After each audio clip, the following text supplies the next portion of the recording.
السلام علیکم ورحمۃ اللہ وبرکاتہ۔ معزز سامعین کرام، 18واں پارہ اور 18ویں نشست سورہ کا پارے کا آغاز ہوتا ہے سورۃ المومنون سے۔ اس سورہ کا نام مومنون اس لیے رکھا گیا چونکہ اللہ تعالیٰ نے اس سورہ مبارکہ کے آغاز میں مومنین کی صفات کا بیان کیا ہے کہ مومن ہوتا کیسا ہے، مومن کا طریقہ کار کیسا ہوتا ہے، اس کی شان اور عظمت کیسی ہوتی ہے، اس کا تذکرہ اور ذکر فرمایا ہے۔ اسی لیے اس سورہ کا نام مومنون رکھا گیا۔ مومنین کی خاص صفات بیان کی گئی، الذین ہم فی صلاتہم خاشعون، یعنی پہلی 10 آیات میں اہل ایمان کی 7 صفات کا ذکر کیا۔ قد افلح المؤمنون الذین ہم فی صلاتہم خاشعون، جو نمازوں میں اللہ سے ڈرتے ہیں، یعنی خشوع اور خضوع کے ساتھ نماز ادا کرتے ہیں۔ تو انکساری، یعنی عبداللہ بن عباس رضی اللہ عنہما فرماتے ہیں کہ خشوع والے وہ لوگ ہیں جو نماز میں عاجزی اور انکساری کرتے ہیں، دائیں بائیں نہیں دیکھتے اور نماز میں رفع الیدین نہیں کرتے، لہٰذا نماز میں رفع الیدین کرنا یہ خشوع کے اور خضوع کے خلاف ہے۔ یہ اہل احناف کا تذکرہ ہے، ان کے اعتبار سے بیان کر رہا ہوں۔ دوسری چیز فرمائی والذین هم عن اللغو معرضون، کہ فضول اور بیکار کاموں سے وہ اجتناب کرتے ہیں۔ تیسری چیز والذین هم للزکاۃ فاعلون، وہ زکوٰۃ ادا کیا کرتے ہیں۔ پھر فرمایا والذین هم لفروجهم حافظون، اور اپنی شرمگاہوں کی حفاظت فرماتے ہیں۔ والذین هم لاماناتهم وعهدهم راعون، یعنی وہ اپنے وعدوں کی اور اپنی امانتوں کا، یعنی دونوں چیزیں ذکر فرمائی ایک ہی آیت میں۔ پھر 7ویں آیت میں فرمایا والذین هم علی صلواتهم یحافظون، اور وہ لوگ اپنی نمازوں کی نگہبانی کرتے ہیں۔ اولئک هم الوارثون، یہی لوگ جنت کے وارث، الذین یرثون الفردوس، اللہ نے ان کو جنت کا وارث قرار دیا ہے۔ پھر اس کے بعد حضرت نوح علیہ السلام کی رسالت کا تذکرہ ملتا ہے کہ کیسے اللہ تعالیٰ نے حضرت نوح کو بچا لیا، ان کی قوم کو اور باقیوں کو ڈبا دیا۔ وَلَقَدْ أَرْسَلْنَا نُوحًا إِلَىٰ قَوْمِهِ فَقَالَ يَا قَوْمِ اعْبُدُوا اللَّهَ مَا لَكُم مِّنْ إِلَٰهٍ غَيْرُهُ أَفَلَا تَتَّقُونَ۔ پھر اس کے بعد اللہ تعالیٰ نے حضرت ایک لفظ ہے یہاں پر ربوہ، وَجَعَلْنَا ابْنَ مَرْيَمَ وَأُمَّهُ آیَةً وَآوَيْنَاهُمَا إِلَىٰ رَبَّةٍ ذَاتِ قَرَارٍ وَمَعِینٍ۔ یا ربوہ کا معنی ہے ٹیلے کے، یعنی اللہ تعالیٰ نے حضرت عیسیٰ علیہ السلام اور ان کی والدہ کو اپنی قدرت کی نشانی بنایا، یعنی حضرت عیسیٰ کو بغیر والد کے پیدا فرمایا۔ ایک بادشاہ تھا جو ان کا دشمن ہو گیا تھا اور انہیں قتل کرنا چاہتا تھا، تو اللہ تعالیٰ نے انہیں اور ایک ایسی بلند جگہ ربوہ پر پناہ دی جو پرسکون صاف ستھری جگہ تھی، جہاں بہتے ہوئے پانی اور سرسبز و شاداب تھی۔ یہ جگہ بیت المقدس کے قریب تھی۔ اس سے قادیانی لوگ جو ہے خود ساختہ طور پر ایک پاکستان میں ایک مقام بنائے ہیں جس کا نام ہے ربوہ۔ تو یہاں پر جو ہے ربوہ وہ یہ کہتے ہیں کہ یہ وہی مقام ہے جس کا ذکر قرآن میں کیا گیا، جبکہ وہ بیت المقدس میں ہے، وہ حضرت عیسیٰ اور حضرت مریم کے ساتھ وہ بات خاص ہے۔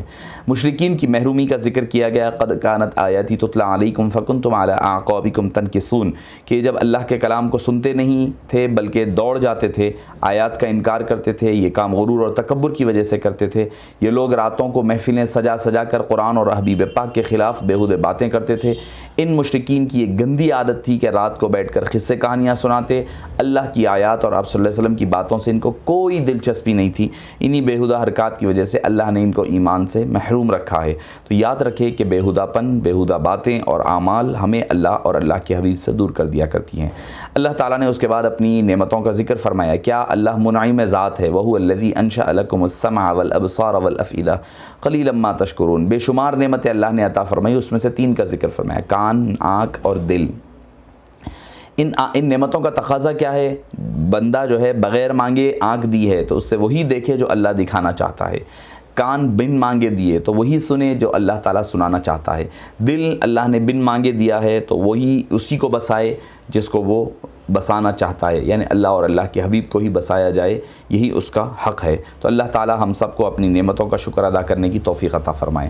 کفار کے لیے وعید، قل ربی اما ترینی ما یوعدون، آپ صلی اللہ علیہ وسلم نے جو دلائل توحید و رسالت پیش فرمائے، ان کا تقاضا تو یہ تھا کہ کفار و مشرکین فوری طور پر حق مانتے اور قبول کر لیتے، لیکن انہوں نے نہ مانا، تو یہاں ان کے لیے وعید سنائی جا رہی ہے کہ کفار عذاب میں ضرور مبتلا ہونے والے ہیں۔ پھر آخر میں کافر کی تمنا کو ذکر کیا گیا، حتی اذا جاء احدهم الموت قال رب ارجعون، جب موت قریب آتی ہے، آثار آخرت یعنی آثار موت نظر آنے لگتے ہیں، تو لوگ تمنا کرنے لگتے ہیں، امیدیں کرنے لگتے ہیں کہ اے اللہ ہمیں تھوڑی دیر کی مہلت دے دے تاکہ ہم جا کر اچھے کام کر آئیں۔ ان کے پیچھے ایک پردہ ہے، یعنی کفار کے پیچھے جو قیامت تک کے لیے ہے، مرنے کے بعد سے لے کر اٹھنے کے زمانے تک جو برزخ ہوتی ہے اس کو پردہ کہا جاتا ہے۔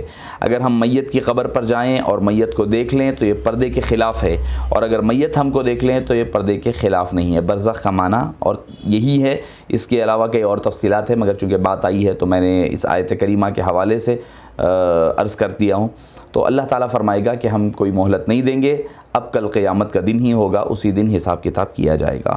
اور جہنمی جو قیامت کا دن ہوگا تو کافر جہنم میں ہوں گے، ان کے چہرے جھلس رہے ہوں گے اور وہاں وہ اللہ کو پکار رہے ہوں گے، تلفع وجوہہم النار وہم فیہا کالحون، فرمائیں گے ہمیں یہاں سے نکال دیجئے۔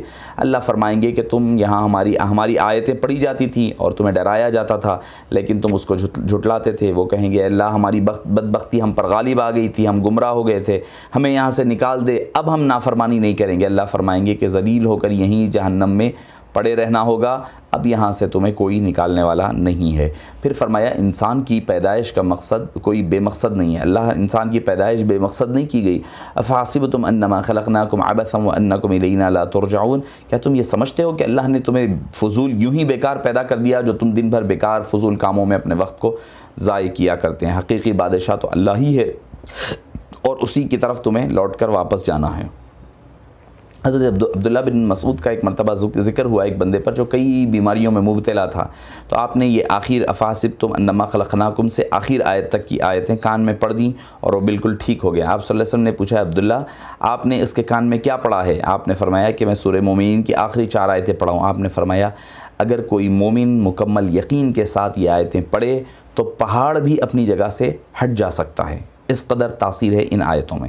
تو اگر کوئی بیمار ہو جائیں تو ان کے لیے یہ بہت ہی مؤثر ایک وظیفہ ہے اور پڑھے جانے والا ایک رقیہ ہے۔ اس کے بعد سورہ نور کا آغاز ہوتا ہے، سورۃ انزلناها وفرضناها وانزلنا۔ اس میں اس سورہ کی آیت نمبر 35 میں اللہ تعالیٰ نے زمین و آسمان کا نور اپنی طرف مناسبت منسوب فرمایا ہے، اس وجہ سے اس سورہ کا نام اللہ نور السماوات والارض سے یہ منسوب ہے۔ اس سورہ میں مختلف دینی، اخلاقی، معاشرتی باتوں کا ذکر ہے، اس کی احکامات ملتے ہیں۔ معاشرے میں بے حیائی، فحاشی، برائی روکنے، عفت، عصمت، عزت کو عام کرنے کی ہدایت دی گئی۔ اس کے علاوہ حضرت بی بی عائشہ رضی اللہ عنہا کی برات گھروں میں جانے کے اور آداب اور پردے کے متعلق احکام اس سورہ مبارکہ میں نازل ہوئے ہیں۔ تو یہ سورہ بڑا اہمیت کا حامل سورہ ہے۔ میں تو ریکمینڈ کروں گا تمام مرد اور خواتین سے کہ اپنی نوجوان لڑکے اور لڑکیوں کو یہ سورہ ضرور پڑھائیں، ترجمے کے ساتھ پڑھائیں اور اس کو سننے کی سعادت حاصل کریں۔ اللہ تعالیٰ سب سے پہلے ذکر کرتا ہے حد زنا کی، زنا جس سے ہو جائے تو ان کی حد کیا ہے۔ الزانیۃ والزانی فجلدوا کل واحد منہما 100 جلدہ، اگر غیر شادی شدہ مرد اور عورت سے زنا ہو جائے تو ان کو بطور سزا 100 کوڑے مارے جائیں گے۔ اگر کوئی شادی شدہ سے ہو جائے تو حدیث پاک کے مطابق ان کو سنگسار کی سزا دی جائے گی۔ فعل زنا کے 3 طریقہ کار ہیں، ایک یہ کہ 4 مرد اور 4 ثابت ہونے کے، 4 مرد اور 4 مرد ہونی چاہیے گواہ، جو 4 ہونی چاہیے، کسی اور میں 4 نہیں ہے سوائے اس کے۔ نمبر 2 زانی یا زانیہ خود اعتراف کرے کہ مجھ سے زنا ہو گیا ہے۔ نمبر 3 کنواری لڑکی ہے جس کو حمل ظاہر ہو جائے تو اسے دریافت کیا جائے گا یہ کس کا حمل ہے، وہ جب کہے کہ فلاں کا ہے تو اس سے تحقیق کی جائے گی، اگر وہ اپنے اس فعل بد کا اقرار کر لے تو دونوں پر سزا ہوگی ورنہ صرف عورت کو سزا ملے گی۔ اس کی تفصیلات اور آپ کو کتب احادیث میں اور فقہ میں مل جائے گی۔ اور اچھا اس کے بعد ایک خاص ذکر کیا جا رہا ہے کہ جو کسی پر زنا کا الزام لگانے والے کے ذمے ہے کہ 4 گواہ لائے، اگر وہ 4 گواہ نہیں لائے گا تو اس کے اوپر حد قذف کے طور پر 80 کوڑے لگائے جائیں گے اور اس کے بعد جو ہے اس کی شہادت کو قبول بھی نہیں کیا جائے گا، یعنی اس کی کریڈیبلٹی ختم ہو جائے گی اور وہ شہادت نہیں دے پائے گا اور اس کو کوڑے بھی ماریں گے، آئندہ اس کی گواہی قبول نہیں کی جائے گی۔ اس کا ایک اور مسئلہ لعان کا، لعان یعنی کوئی شخص اپنی بیوی پر زنا کا الزام لگائے تو اسے چاہیے کہ وہ 4 گواہ پیش کرے اور اس کے بعد اس کی بیوی پر زنا کی حد جاری کی جائے گی۔ اگر گواہ نہ ہو تو لعان کا حکم ہوگا۔ لعان کس کو کہتے ہیں؟ دونوں قاضی کے سامنے جائے، 5 قسم کھائے۔ لعان کا طریقہ یہ ہے کہ مرد 4 قسمیں کھائے کہ میں اس بات پر سچا ہوں کہ اس طرح اس نے کرتے ہوئے دیکھا ہے، پھر 5ویں مرتبہ قسم اٹھائے کہ اگر میں جھوٹا ہوں تو مجھ پر خدا کی لعنت ہو۔ اگر بیوی سے کہا جائے گا، اب بیوی سے کہا جائے گا وہ بھی 4 مرتبہ قسمیں کھائے، یہ جھوٹ بولتا ہے، اور 5ویں مرتبہ قسم کھائے کہ اگر یہ سچا ہے تو مجھ پر اللہ کا عتاب نازل ہو جائے۔ لعان کے بعد یہ دونوں ہمیشہ کے لیے جدا ہو گئے، لیکن طلاق تب ہوگی جب شوہر اس کو طلاق دے گا۔ اگر شوہر طلاق نہیں دیتا تو پھر قاضی دونوں کے درمیان نکاح کو فسخ یعنی جدائی ڈال دے گا۔ اس کے بعد واقع افک کا ذکر ملتا ہے، یعنی حضرت بی بی عائشہ رضی اللہ عنہا ام المومنین رضی اللہ عنہا سن سے 6 ہجری میں غزوہ بنو المصطلق سے واپسی پر آپ صلی اللہ علیہ وسلم نے ایک صحابہ کرام کے ساتھ ایک جگہ پڑاؤ ڈالا۔ اس سفر میں آپ رضی اللہ عنہ ساتھ تھی۔ جب قافلہ روانگی کا ہونے لگی تو آپ قضاء حاجت کے لیے تشریف لے گئی اور قافلہ وہاں سے نکل گیا، آپ وہیں رک گئی۔ بعد میں حضرت صفوان کے اونٹ پر بیٹھ کر جب واپس قافلے کی طرف آئی تو عبداللہ بن ابی جو آپ صلی اللہ علیہ وسلم کا ازلی دشمن تھا، اس نے افطرا باندھا، حضرت بی بی عائشہ رضی اللہ عنہ پر تہمت باندھی۔ اللہ تعالیٰ نے بالآخر اپنی لاڈلی نبی کی، اپنے پیارے نبی کی لاڈلی بیوی حضرت عائشہ رضی اللہ عنہ کی برات کا اعلان فرمایا اور ان کی عفت اور پاک دمنی کو ظاہر فرمایا، فرماتے ہوئے کہ ھذا بہتان عظیم، یہ بہت بڑا عظیم بہتان ہے۔ یہاں پر ذکر اس کے بعد پھر حضرت ابو بکر صدیق جو حضرت بی بی عائشہ کے والد تھے، انہوں نے حضرت مصطح یعنی جو حضرت ابو بکر کے رشتہ دار بھی ہوتے تھے، انہوں نے بھی حضرت بی بی عائشہ پر الزام لگانے میں شریک رہے۔ انہوں نے قسم کھا لی حضرت ابو بکر نے کہ میں مصطح کو پیسے نہیں دوں گا، ان کی مدد نہیں کروں گا۔ تب اللہ نے فرمایا وَلَا يَأْتَلِ أُولُو الْفَضْلِ مِنْكُمْ وَالسَّعَةِ أَن يُؤْتُوا أُولِي الْقُرْبَى وَالْيَتَامَى وَالْمَسَاكِينَ والمہاجرین فی سبیل اللہ ولیعفوا ولیصفحوا۔ یہ اہل ایمان کی پہچان نہیں ہے کہ اس طرح کرے، انہیں چاہیے کہ وہ انہیں معاف فرما دے۔ تو حضرت ابو بکر صدیق نے قسم کا کفارہ ادا کیا اور سابقہ معمول کے مطابق ان کو مدد جاری فرمائی۔ پھر اس کے بعد گھروں میں داخل ہونے کا اہم ذکر ملتا ہے، لا تدخلوا بیوتا غیر بیوتکم، تم کسی اور کے گھر میں داخل مت ہو، حتی تستأنسوا، یہاں تک کہ تم اجازت لے لو اور سلام کرتے ہوئے گھر میں داخل ہو۔ دیکھیے مکانات، گھر 4 قسم کے ہوتے ہیں۔ نمبر 1 وہ مکان جس میں خود اکیلا رہتا ہے آدمی، اس کے لیے اس کو ضرورت نہیں ہے کہ سلام کر کر کے جائے، ضرورت نہیں ہے مگر کر لیتا ہے تو بہتر ہے۔ نمبر 2 وہ مکان جس میں اور لوگ بھی رہتے ہیں، اس کے ساتھ وہ بھی رہتا ہے، رشتہ دار بھی رہتے ہیں، اجنبی بھی رہتے ہیں، اس کے لیے حکم ہے کہ وہاں پر سلام کر کر کے جائے۔ نمبر 3 وہ مکان جس میں کسی کا رہائش ہو، معلوم نہ ہو کہ کوئی اس میں رہتا ہے یا نہیں رہتا ہے، نمبر 3 پر، تو اس کے لیے بھی اجازت کے بغیر جانا جائز نہیں ہے۔ نمبر 4 وہ مکان، وہ جو مکانات و رہائش نہیں ہے، جیسے مساجد اور مدرسے اور خانقاہ ہے، اس مقام پر سلام کر کے اجازت لینے کر جانے کی ضرورت نہیں ہے۔ اب یہاں پر اس کے بعد آنکھ اور عصمت کی حفاظت کا حکم، قل للمؤمنین یغضوا من ابصارہم ویحفظوا فروجہم، اے مردو اپنی نظروں کو، اپنی شرمگاہوں کی حفاظت فرو، یہ تمہارے لیے بہتر ہے۔ اس کے بعد عورت کو حکم دیا گیا کہ قل للمؤمنات یغضضن من ابصارہن، تو مرد کو پہلے حکم ہے، خاتون کو بعد میں۔ مرد کو نظریں نیچی رکھنے کا حکم ہے، خواتین کو نظریں بھی نیچے رکھنے کا حکم ہے اور پردے کا بھی حکم دیا گیا۔ اس کے بعد اللہ تعالیٰ کا ذکر، اللہ اپنے نور کا ذکر فرما رہا ہے، اللہ نور السماوات والارض، یعنی اس آیت میں اللہ نے اپنے نور یعنی نور ہدایت کی مثال دی کہ جب ہم کہتے ہیں اللہ نور ہے تو اس سے مراد ہوتا ہے منور، یعنی روشن کرنے والا ہے۔ نور کا حقیقی معنی ہے الظاہر بنفسہ والمظہر لغیرہ، خود ظاہر ہو اور دوسروں کو ظاہر کرے۔ نور کا یہ حقیقی معنی اللہ پر صادق نہیں آتا کیونکہ اللہ ظاہر نہیں ہے، تو یہاں نور کا مجازی معنی لیا جاتا ہے۔ نور سے مراد یہاں پر اللہ تعالیٰ رب العزت آسمانوں زمینوں کو روشن کرنے والا ہے، اس میں تمام مخلوقات آ جاتی ہیں۔ اللہ تعالیٰ کیسے روشن کرتا ہے تو اس کی مثال دی جیسے کہ ایک طاقچہ ہے، اس طاقچے میں ایک چراغ ہے اور چراغ ایک قندیل میں ہے، اور چراغ کو جس تیل سے جلایا جاتا ہے وہ زیتون کا تیل ہے۔ زیتون بھی ایسا کہ جس کا پورا دن سورج کی روشنی پڑتی رہتی ہے، خاص سورج مشرق میں ہو یا مغرب میں ہو، اس وجہ سے اس کا تیل نہایت صاف، شفاف اور عمدہ ہوتا ہے۔ مومن اس سے مومن کا دل ہے کہ مومن کے دل میں طبعی طور پر ایمان کے قبول کرنے کی صلاحیت موجود رہتی ہے، تو پھر جب اس کے سامنے آیات کی تلاوت کی جاتی ہے تو انہیں بہت جلد ہدایت حاصل کر لیا کرتا ہے۔ کافروں کے اعمال بتائے گئے، والذین کفروا اعمالهم کسراب بقیعۃ یحسبہ الظمآن ماء، یعنی ایک چٹیل میدان ہے، آپ سفر کر رہے ہیں، دور جاتے وقت آپ کو دکھے گا کہ دور پانی ہے۔ کافر بھی ویسے ہی ہے، وہ سمجھتا ہے کہ وہاں آگے ہدایت ہے، جب وہ آگے پہنچتا ہے تو آدمی ریگستان میں سفر کر رہا ہے تو اسے دور ریت کی چمک ایسی دکھتی ہے جیسے کہ پانی، لیکن جب وہ وہاں پہنچتا ہے تو وہاں کچھ نہیں ملتا، ریت کی ریت ملتی ہے۔ تو کفار کا بھی معاملہ یہی ہوگا، کل قیامت میں جب اللہ کے دربار میں پہنچیں گے تو انہیں کوئی چیز نہیں ملے گی سوائے دھوکے کے۔ پھر اس کے بعد دوسری قسم کے کفار کی، او کظلمات فی بحر لجی یغشا، دوسرے قسم یہاں کفار کی مثال دی جا رہی ہے جو آخرت پر یقین نہیں رکھتے۔ ان کفار کی مثال ایسی ہے جیسے بہت گہرا سمندر ہو اور اس میں اندھیرے ہوں، اس کے اوپر پھر ایک موج ہے پانی کی، پھر اس کے اوپر ایک اور موج ہے، پھر اس کے اوپر بادل ہیں۔ اب اتنا اندھیرا ہو تو آدمی کو اپنا ہاتھ بھی نظر نہیں آتا، تو ان کی مثال ایسی ہے۔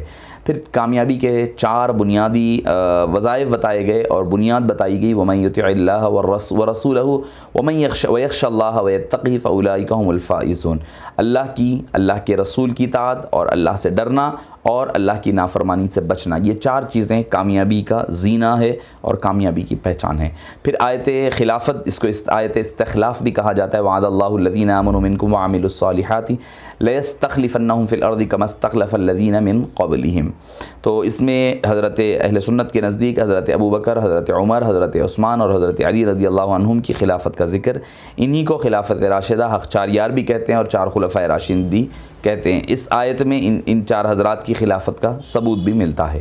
3 اوقات میں اجازت لینے کا ذکر کیا گیا۔ بچے، غلام اور سبارڈینیٹ جو ہوتے ہیں، غلام اور لونڈیوں کو 3 وقت جو ہے اپنے مالکین، اپنے ماں باپ کے کمروں میں جانے سے منع کیا گیا، من قبل صلاۃ الفجر، یعنی فجر سے پہلے، چونکہ جب وہ اکیلے تنہائی میں ہوتے ہیں تو ہو سکتا ہے کہ کم کپڑے پہنے ہوں یا برہنہ ہو، تو فرمایا کہ من قبل صلاۃ الفجر، فجر سے پہلے، وہ من قبل صلاۃ الفجر وحین تضعون ثیابکم من الظہیرہ، ظہر کے بعد جب عموماً لوگ آرام کر رہے ہوتے ہیں، من بعد صلاۃ العشاء، یہ نماز کے عشاء کے بعد، 3 عورات لکم، یہ تینوں وقت جو ہے لوگوں کے لیے پردہ ہوتے ہیں۔ پھر معذورین کو کھانے میں شامل کرنے کا حکم، لیس علی الاعمى حرج ولا علی الاعرج حرج ولا علی المریض حرج ولا علی انفسکم ان تأکلوا من بیوتکم، کہ وہ کھائیں اپنے کھانے میں، مشترک کھانے میں، ہمارے پاس سے کھائیں، اپنا حصہ پورا نہ لے سکیں۔ اللہ نے فرمایا ان کو ساتھ بٹھا کر کے کھلایا کرو۔ اتنی چھوٹی چھوٹی باتوں میں باریک بینی کی ضرورت نہیں تھی، مگر اللہ نے اس کو بھی یہاں پر ذکر فرمایا گیا۔ مخلص مسلمانوں کی مدح اور ان کی منافقین کی، انما المؤمنون الذین آمنوا باللہ ورسولہ واذا كانوا معه على امر جامع لم يذهبوا حتى يستأذنوا، یعنی غزوہ احزاب کے موقع پر جن مخلص مومنین کی مدح اور منافقین کی مذمت، یعنی جب کفار کے تمام قبائل مکے پر حملہ کے لیے متحد ہو گئے تو آپ صلی اللہ علیہ وسلم نے دفاعی پوزیشن کے لیے خندق کھودنے کا ارادہ کیا۔ مسلمانوں نے یہاں پر خندق کھودی بڑے ہی جوش اور جذبے کے ساتھ اور للہیت کے ساتھ، اللہ اور اللہ کے رسول کی رضا کے لیے انہوں نے اس کام کو انجام دیا۔ اس کے بعد سورہ فرقان آتا ہے۔ فرقان کہتے ہیں حق اور باطل میں جدائی ڈالنے والا۔ اس صورت پاک میں بنیادی عقائد کے علاوہ مشرکین کے اعتراضات اور ان کا رد کیا گیا، اسی لیے اس کا نام، اس میں عباد الرحمن، اللہ کے نیک بندوں کا ذکر بھی ہے۔ تو پہلا اعتراض جو کفار کرتے، وقال الذین کفروا ان ھذا الا افک افترا، یعنی وہ کہتے قرآن کو آپ صلی اللہ علیہ وسلم نے خود گھڑا ہے۔ ان کا نبی کریم صلی اللہ علیہ وسلم کے متعلق نظریہ یہ تھا کہ دیگر کچھ لوگوں بھی ان کی مدد کرتے ہیں، یعنی یہودیوں سے کچھ باتیں سیکھ لی، وہی ہمیں بتا دیتے ہیں اور کہتے ہیں کہ قرآن ہے۔ اللہ تعالیٰ نے فرمایا تم بھی تو لے کر آؤ ایسا قرآن۔